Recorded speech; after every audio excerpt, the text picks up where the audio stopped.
Drop everything and clear those ears. It's time for the Dave and Dave Show. Hey, Marino! Happy Wednesday. Greetings from the Gulf Coast, old Jersey Dave. I see that proud Mets hat, and I have nothing but honor and salutations to you. Yeah. But it's a good fight. Trying to remain optimistic, thinking that it was, more good than bad. Way to look at it. Well, let's try to use that series toward the World Series, and we're going to talk about that in a little bit. Welcome back, everybody, to the Dave and Dave Show. And we're going to start with our normal repertoire, going to soccer, kickball, where Dave is still red hot. David, what are you looking at today? I wouldn't say red hot because last week was I would say the first stinker of the year. And there was a very good reason for that. I sort of did a very cursory look at that game initially. Just thought it was a good spot for Ipswich to get off the schneid. Unfortunately, when I looked at it a little bit more on Saturday morning, I was like, wow, Everton has been playing so much better. And they continue to play better that day. And actually, they're a team to keep your eye on, I would say. Certainly for the next few weeks, barring any kind of major injuries, Everton is playing much better ball than they were at the beginning of the season when they were kind of looking like they would be battling, not to get relegated. Right now, they look pretty solid. Ipswich is always going to be up against it this year with this double promotion that they just went through, being promoted 2 leagues in 2 seasons. Hey, it's going to be hard to stay up at the top echelon of. Sure. Well, that's what you're doing basically now.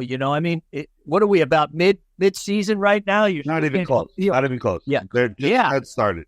They played 37, 38 games when the season's over, and they've only played, a half a dozen, just getting started. Basically, January is about the new year is about the middle of the season, and then they play until May. And, some of these promotion relegation games get played in June.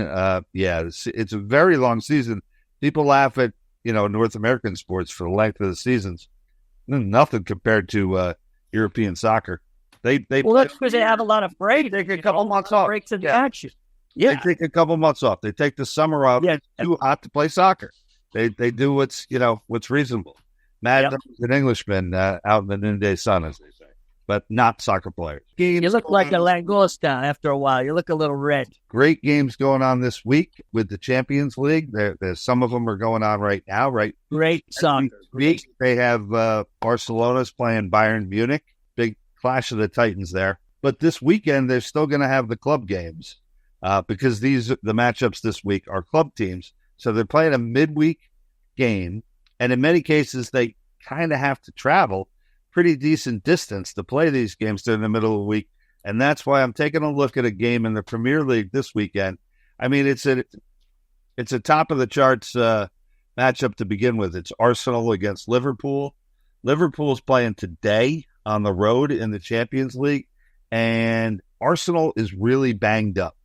So the combination of those two things, Liverpool playing a midweek Champions League game today on a Wednesday, they have to turn around and play this weekend against one of the top teams in the Premier League, Arsenal. And although they have a ton of injuries, so I'm thinking this is going to be one of those games that gets played very close to the vest, not necessarily looking at 0-0, but how about 1-1? So I'm looking at the draw plus 240, Arsenal and Liverpool. And Liverpool is now on top of the Premier League, 7 wins, no ties, and 1 loss, where Arsenal 5 wins, 2 ties, and 1 loss. But a very competitive league. I see Man City is up there as well. Of course. And a real surprise for me, Aston Villa. Villa's played really well. There. And your team, Brighton. Brighton's right up there as well. Yeah, I mean, the big 4 right now, or the big 3 certainly, Arsenal, Liverpool, Man City. Somebody else will sneak in there. But that's a tough nut to crack, the top of the Premier League right now. These teams don't look like they're going anywhere. I have a lot of their top players signed for a number of years. Oh, I see Munich came back and tied up Barcelona. That game's 1-1. That's good for you because I know you have the draw in that one on your parlay. I can see that. If anybody's going to win, I hope it's the Spaniards. But Jesus, you limeys are all like. All right, Dave, I tip myself to your cap there, the Mets. Let's touch a little. Well, we got the World Series coming up, and let's spend a few minutes talking about that. I see the Dodgers are minus 125 to win it. We were just talking about this starting pitching, which seems to be non-existent in L.A., although their bats are on fire. You know, and they great went up in again. the Bronx. Yeah, I can't understand it. You know, the Yankees actually have a couple of good starters in Cole and Rodon, but what do you think? Do you think the bats are too much for the Bronx Bombers, or you think? Oh, I don't. This is really tough. I mean, this is modern baseball. This is, you have to respect any team that can, as long as Freddie Freeman can play, any team that comes out with 3 MVPs at the top of their lineup. I mean, I don't know if that's ever happened before in baseball. It's a tough lineup. Their number 9 hitter, Kiki Hernandez, is one of the best postseason hitters in the history of baseball. I know we've lost 4 playoff games these days, whatnot. I wouldn't lump him in the same category as some of the great players of all time, but the numbers are what they are. He's unbelievable in the postseason, and he bats 9th on this team. They have a really, really strong lineup. That said, they're going to have one guy start a game who's got an ERA this year of 6. They have another guy who every other game lately and is going to start the first game of the World Series, who, one game he looked pretty strong against the Mets, but the next game he got shellacked. I mean, their pitching it's just bizarre compared to what we were used to in the old days, where they would pare the, pitching staffs down to normally in the real old days, 3 guys, 4 tops. And many times they were 4 really good quality starters where you almost couldn't separate them. I mean, the 80s Mets, we had too many starters. We couldn't decide, who to start. Couldn't even get Sid in there in the World Series. To be honest, we only started 3 guys. And that was, granted, it's almost 30 years ago, but still. We had 5 starters during the regular season, but in the postseason, we did not start Aguilera. We did not start Sid Fernandez. They came out of the pen. We had Ojeda, Gooden, and Darling. And then, it's nice to go back in time, Dave, but let's get a little more up-to-date contemporary, shall we? The L.A. Dodgers, they have the home run hitting champ, which you never talk about. They got this guy, Edmonds, who's on fire. Their catching is great. Their fielding is great. But, this bullpen by committee, it worked, you could say, quote, unquote, but their bats have saved them. They really have. I mean, they were down 2-1. We were talking about that against San Diego, and then their bats caught fire. And the Mets put up a fight. It's not like we didn't score runs. We did. But it looked like we were going to lose that series against San Diego. It looked like they were dead. They're down 2-1. Yes, they were. Had a couple good pitchers going. They had Cease going. And, they just did what San Diego does. But anyway, okay, so you want to get contemporary? All right, here's the guy who's going to make the difference in this World Series. So I guess I'm kind of picking the Yankees. The Mets don't have a left-handed power threat. Our best left-handed bat was Jesse Winker. I mean, come on. He was like a Nimmo pickup in the midseason. Yeah, Nimmo. He can't walk. He can't run. He did nothing. Okay. Yes, he did. So, but the Mets don't have anything like Luis Soto. And look at these Dodgers. Look at the Dodgers. Come in with a couple guys out of the pen who throw left-handed, but they don't have any left-handed starters. None.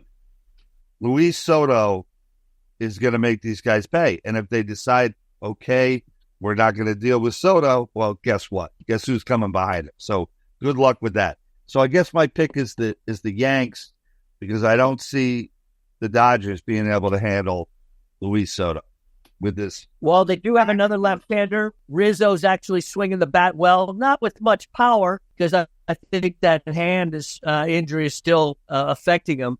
But game 1 in L.A. starts Friday, 8 o'clock Eastern. Yankees are a plus 105 dog, minus 125. I don't know who's starting it. There's a big question mark. And for the series, first game's Flaherty. Yes, it's Flaherty. Yeah, I mean, are they actually going to pull the trigger on that guy? He got shelled by the Mets. But and it's the same for the series, minus 125 for the series, minus 120. Yankees plus 100. Take the Yankees. You're telling me the Dodgers are favored for the series? The Dodgers are favored for the series, minus 120. And for the game on Friday night, if you can believe it, they're home. Okay. The Dodgers are favored, minus 125. All right. I'll take my chances with the Yanks. All right. You're going with the Bombers. All right. That touches upon our baseball. And let's go right to the college gridiron. We got some games from the famous Sun Belt going on tonight and some games tomorrow. My first game doesn't start till Friday, but I just want to touch just a little bit. Last week, we both were all over the Georgia Bulldogs. We had the dogs on the dogs, and it was a very nice one of 4 stars, the Marty's 42-star system. And also, Tennessee was a nice victory over Alabama. I don't know. Maybe we figured out who the pretenders are, but I still don't know. I think college football, I don't think the playoff system could have come fast enough. There's so much parity in there right now. Yeah, and then right. And then they're going to start saying, well, why bother with the regular season because it's such a crapshoot when it comes to the playoff. It's going to be just like every other sport. It is. Anyway, that's one of the reasons why I like the old system. I like the system. I like no playoff at all. I like bowl games. And so what? These guys vote for the wrong team? Who cares? I know who was good, and I know who were pretenders. I liked it the old way. I don't think this settles anything. It really doesn't. It settles who was the best team for that tournament, but I don't think it necessarily settles who's the best team for 2024 going into early 2025. It doesn't. Well, we're inundated with bowl games anyway. You might as well make it a tournament because there's a ton of them, where there used to be 6, 7, 8 great bowl games. There's now 20, 25. Oh, I know. And I'd like to think that they need this tournament. But it's still, we all know it's all about money. It's all about money. Yes, you are correct, sir. I want you to start us off, Dave. Who you like in college football this week? All right. I'm going to have a tendency on a couple of these games. Well, maybe not. I was going to say, hey, listen, if you can't beat them, join them. And I was going to start going with some of the more obvious picks, I think. So the first one falls into that category. I don't know about the rest. Anyway. Indiana minus 6.5 against Washington. Washington came east. Well, Washington's really not very good this year. Washington came east to play an Iowa team that everybody knows, a solid defense for the most part, unless they're playing Ohio State, which case they get blown off the field. And Indiana they're doing a lot of things well. And these games, they're not winning squeakers. They're killing people. So I just don't think Washington really this team at this point is traveling very well. I think it's a reasonable spot. It's less than a touchdown. Taking Indiana minus 6.5 against Washington. Yeah, this Indiana team, beat the heck out of my Cornhuskers last week. I mean, beat the tar out of them, beat the snot out of them. And they're proving, everybody wrong. Who have they played? Well, they keep ticking it off. They're still undefeated. And I think you have to pay a lot of attention to these travel games. These teams that are traveling long distances are not making it. It's not happening. And, made a big difference. Made a big difference in that Ohio State-Oregon game. Definitely. I see the line this week with Oregon. I mean, I almost went the other way on that one. It's just so huge. My Fighting Illini. You gotta love them.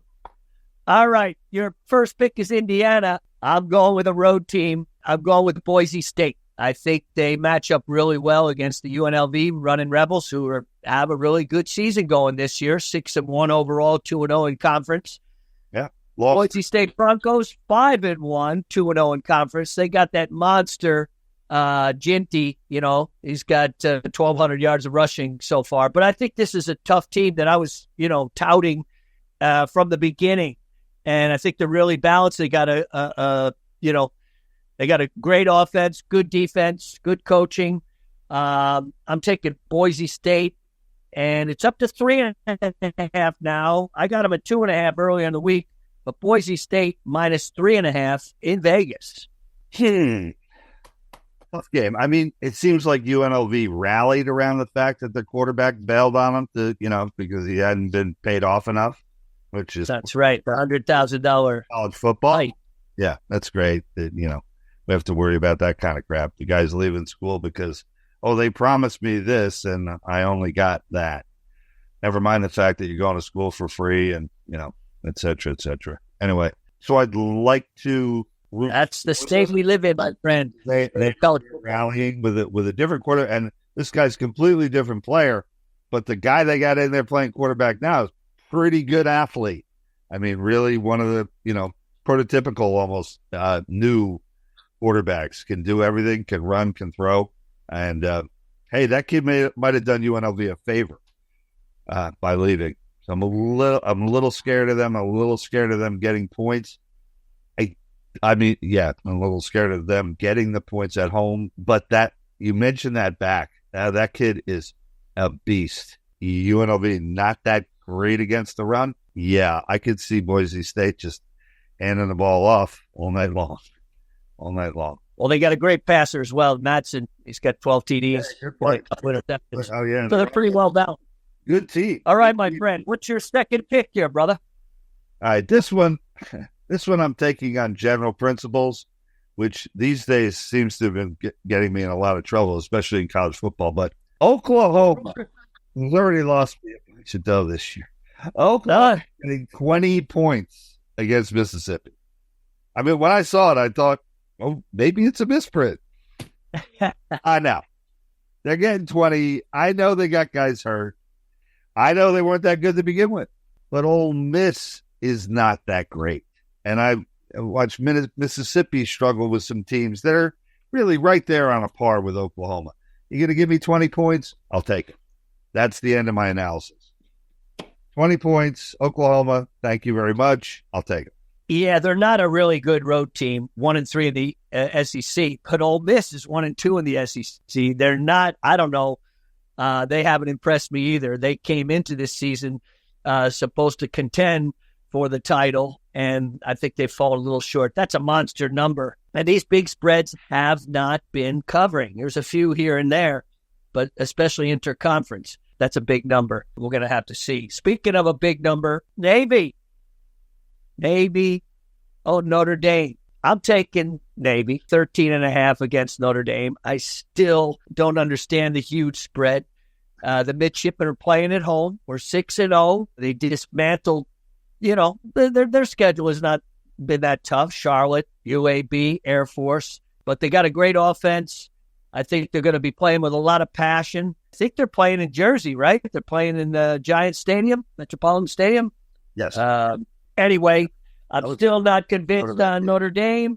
I'll take the 13.5. I know they destroyed Georgia Tech last week, but that was more of a self-implosion by the Yellow Jackets.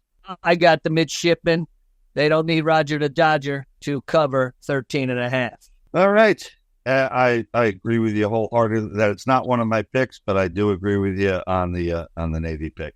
And I was thinking about going to that game. That'd be fun. That's right. You're right down the street there, brother. All right. Sticking in the Big Ten, sticking in the, I don't know what. Taking a home team dog, although home team dogs haven't been working in college or pro. Pro last week, they were awful. I think one of them covered out of like 5 or 6. Anyway, home team dog, Wisconsin at home against Penn State. Whiskey. I think these two teams are basically the same team. And I'm at home. And I'm getting 6.5 points. And that is pretty much the end of the analysis on that one. Whiskey's kind of turned it around, don't you think? Yeah, they have. And they should have won that USC game, too. Yes. But they didn't. Anyway, that's my third pick. But that seemed to be the game. It's obviously a great game. Wisconsin's always had a terrific home field advantage. Just seems like the big games have escaped them, especially in recent years. They play the big boys. They come up a little short. Well, guess who else does that? Penn State. They haven't beaten Ohio State or Michigan. They can't beat them. It's like they're great against everybody else, including Wisconsin. Unfortunately, they've done okay against Wisconsin, but the top of the heap in the Big Ten. Penn State can't do it. I like the situation. I like Wisconsin at home. Their back is fantastic. That kid's great. I think yes, gonna have a little bit of trouble dealing with the sort of a pro style offense from Wisconsin. They throw the ball. Where are they playing there, Dave? Are they in Madison or the only reason why College Station? If this is Penn State at home and or what they're laying, I wouldn't go near Wisconsin because there's another team. I got two in a row here that have both cost me a couple of shekels this year, Oklahoma and Wisconsin. But anyway, I'm going with Wisconsin at home plus the 6.5 against Penn State. All right, Daver. I'm doing the Battle of the Green. That would be the North Texas Mean Green against the Tulane Green Wave. And I'm taking that's right.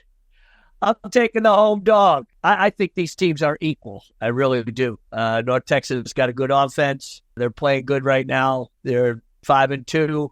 Similar records. I think they're the same. Give me a touchdown or more at home.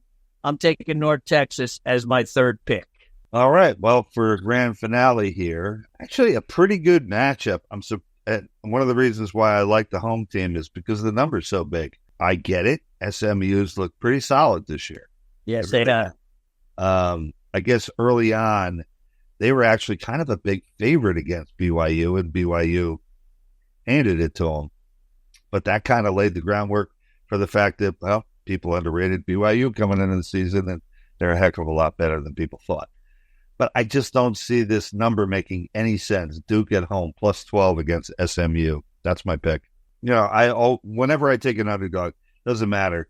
Even something like this, getting 12 points, I'm not going to say, oh, well, I definitely think SMU is going to win, but I'm going to take Duke with the 12 points. Well, that means I know so much about this game that I know it's going to fall somewhere in between an 11-point SMU win and a 1-point SMU win. And guess what? I don't know that much about this game. I just know this situation looks really good to me. And Duke has been pretty solid this year. Pretty solid. Some of their matchups against teams that have kind of had their ups and downs, like a Northwestern or a North Carolina, but still, SMU has a little bit more to prove before you're going to put them into the, a team laying 12 at an ACC school like Duke. I don't see it. I don't understand why the number's that big. I really don't. So I'm taking Duke plus 12 against SMU. I had the Dukies over their last victory. They looked fairly solid. Really briefly, I'm taking the East Carolina Pirates to beat up on the old Temple Owls. I'm laying a touchdown, -7. East Carolina's had a much tougher schedule. Temple, again, is struggling. Let's shoot over to the NFL, Dave, where the hourglass on the sand is drifting away. Unless you have a game tomorrow, we could jump right into Sunday. Why don't you start us off? What do you like in the NFL this weekend? The Thursday game is Rams-Vikings? Correct, sir. Give me the Rams. Give me the Rams. They're doesn't it? They're dumping Cooper Kupp. He's up for grabs. Got to get cooking a little bit better than it. Yeah. Give me the Rams. Give me the Rams against those Vikings, plus 3.5. Sneaky spread, huh? Very short on the spread. Exactly. I mean, come on. The whole. I'm looking at it. The whole world's up Minnesota, and I'll take the Rams. I think Nakua's coming back. My man. Receiver. All right. Well, I'm taking probably a popular favorite. I think the Texans are a touchdown better than the Colts. I'm trying to give the Colts some kudos, even though they're covering. They're one of the top. Covering like crazy. Yeah. And I think the party's over. I think Texas is due for an explosion. I think this is the game. Unfortunately, a great quarterback for Indianapolis gets hurt too much, and I think their offensive line is a sieve. So I like Houston at home, -5.5. All right, well, that's my number 2 pick. I'm on the other side. I'm on Indy. All right. When Richardson's playing, I mean, I was sort of against this type of quarterback, this run-pass guy, but some of them are better at it than others. And I think this kid is one of them. I really like Richardson. When he's healthy, yes. And he's been covering like crazy. And Houston has been playing average, yes, for the most part. I just think it's a nice fit, this game. It's for the North. There's a lot at stake. Yeah. All right, we're going head-to-head on that. Yeah, head-to-head. So you Check go your again. time there, Dave, and give me your next pick. Go ahead. No, I just gave it to you. Indy. All right. Then I'm going Cincinnati bound. I'm the Cincinnati kid, and I'm taking the Bengals -2.5. Come on, the Eagles, give me a break. On the road, okay, they beat up on my Giants. I'm still bleeding, but I think they're a field goal better than the Philadelphia Eagles. I'll take the Bengals to outlast them -2.5. Well, you took my third pick there because I'm with you on that one. Thank you, Daver. You with the Bengals. You know, I'm a big Philly doubter this year. It has not been working out all that well for me, but I'm going to go against them again. Now, if they prevail on the road, yeah, I'm going to have to reconsider on my Beagles. But yeah, I'm going with Jolton Joe and the Bengals, and hope they get it done. All right. We'll jump right into a pick here, Dave. Come on, who do you like after? You're up, 'cause that's my third pick. Now That's your third pick. All right. I'm going out West Coast. Buffalo's traveled a long way to get to Seattle, who is a terrible team. They go high, they go cold. You know, give me Steve Largent. Please send him back. But I think Buffalo, I'm watching them even last game, pound. I just think this is a tough spot for them going all the way. There you go, the Centennial. I love it. I'll take the Seahawks getting it. I might nudge it up to 3.5. You know, I know you don't like the 120, the 6-5, but I'll take the Seahawks getting the field goal, hosting Buffalo. I mean, if you could just buy a half a point on DraftKings for $10, I would do it more often, but you never can. That's right. More often, it's $20. That's right. It's, you know, we know how we feel about these guys. So, but I'm looking at -120, 3.5. Sponsors, you know, we're open invitations for you, DraftKings. I'll start saying nothing but good things about it. If you. All right, Gaber, we got 10. Go ahead, my friend. All right, I am looking at now. This is probably a case of if you can't beat them, join them. But I actually have a little bit of a working theory on the Denver-Carolina game. All right, Denver's given. I never lay this many points, almost never. But I don't think Carolina's going to score. So is 8.5 really a very big number? I don't think so. No, I think it's going to be a low-scoring game. Yes, I do. So does Vegas. I'm taking Denver -8.5 against Carolina because I think at the end of the game, Carolina might have a big old goose egg next to their name.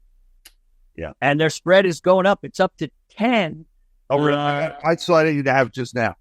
No, I agree. And you took one of my picks because that's going to be my last pick. But I'll sneak one in here for my last pick.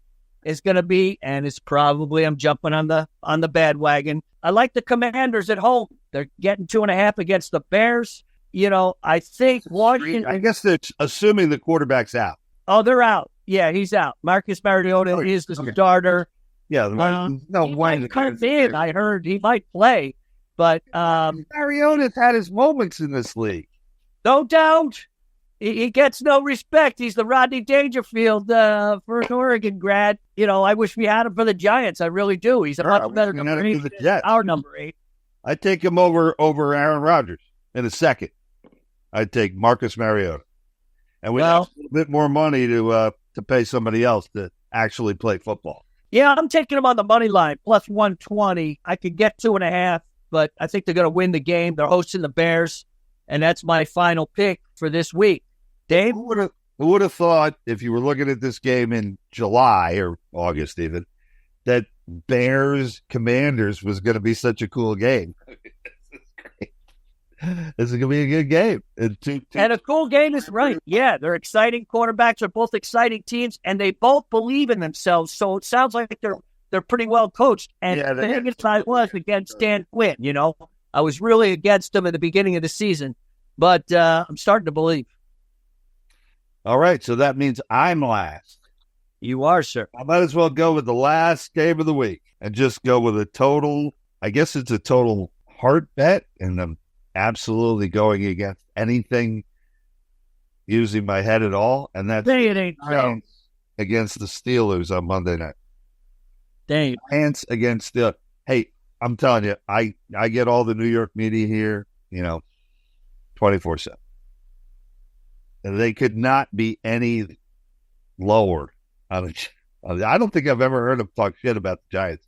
That last week? Oh, my God. Right now. Hey, I watched the game. I mean, it was pretty dreadful, and they had a guy coming back who needed to prove something. And guess what? He proved it. That's another reason why I'm kind of down on Philly this week is that I think, last week's game for Saquon, probably used a lot of his mojo.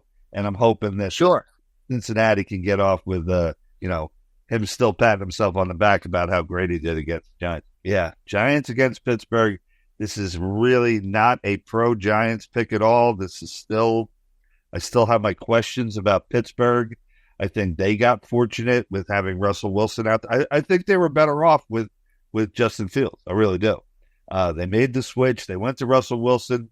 I didn't think he looked great against the Jets. I didn't think he looked good at all, especially at the beginning of that game. He was awful. Yes, he was. They're gonna pay for that decision down the road. The Giants defense has played really tough for long periods of it. It's just that their offense just can't do anything for them, and they really seem to get disheartened. They seem to get tired, obviously, at the end of games, and sometimes the scores get, rung up a little bit on them. But I think more often than not, the Giants defense has actually been playing pretty tough. So this Pittsburgh offense is really challenged. They kick field goals more often than not. Let's let them kick a bunch of field goals, and hopefully the Giants can figure out a way to get the ball to the rookie wide receiver and score a few points, or at least hang in there. They're getting 6.5 against a team that I don't see Pittsburgh giving 6.5 to any team that has any kind of decent defense. So I'm taking the Giants on Monday night against the Steelers. All right, that's a solid late pick. Before we go, I think there's not too many games of the week I'm paging through besides the Battle of the North there that we're going head-to-head, Indy and the Texans. Any feelings at all about Dallas with a bye week heading into why is that line so small? I know. Why is that line so small? Just, I don't know. Sometimes nothing makes any sense as far as the lines that they make, especially on the pro games. Forget college, but the pro games. So, I mean, that line, 20, 30 years ago, I'd be all over the Cowboys. All over them. Now, I'd be scared to put one red cent on them. So, that's a tough one. So, there's your feeling right there. Yeah. No feeling. My feeling is I'm scared. I'm scared. How can you bet on Dallas? With any conviction at all? I mean, that's a team that's really disoriented, even though their coach has an excellent record off of bye week. All right, Dave, that's going to wrap it up for us. We got a few minutes to just talk about one thing. Chiefs making a big thing, getting another wide receiver. This team is just relentless. Laying 10, going into Vegas against the Raiders. Raiders have any hope, or are they down there with the Giants? They stink. They do stink. But 10 points. They always play the Chiefs well. Yes and no. I mean, I was looking at that when they were talking about that game against New Orleans earlier this season. They were talking about how bad Carr's record was against the Chiefs. I took a look at the games, and yeah, he loses all these games for the last, whatever it was, 7-8 years with the Raiders. But a lot of the games were fairly close. And a couple of the games were outright upsets where I know damn well that some of those seasons where the Chiefs were the top team in the league, they were like double digits against the Raiders, and the Raiders stepped up. There is still a little bit going on, even though most of these guys who play and even coach now have no concept of that rivalry. For some strange reason, I think it's still there a little bit. So I think, when a team like the Raiders is playing the Chiefs, and they are still in the same division, so they got to play twice, there's a little something extra going on there. And can they hang with these guys? And when the Chiefs don't cover, which hasn't been often lately, they're on this streak and they're covering every week. It's crazy. Yes, you are correct. It's normally against a team like the Raiders. Yes. Stay on board with us. We're Dave and Dave, picking winners.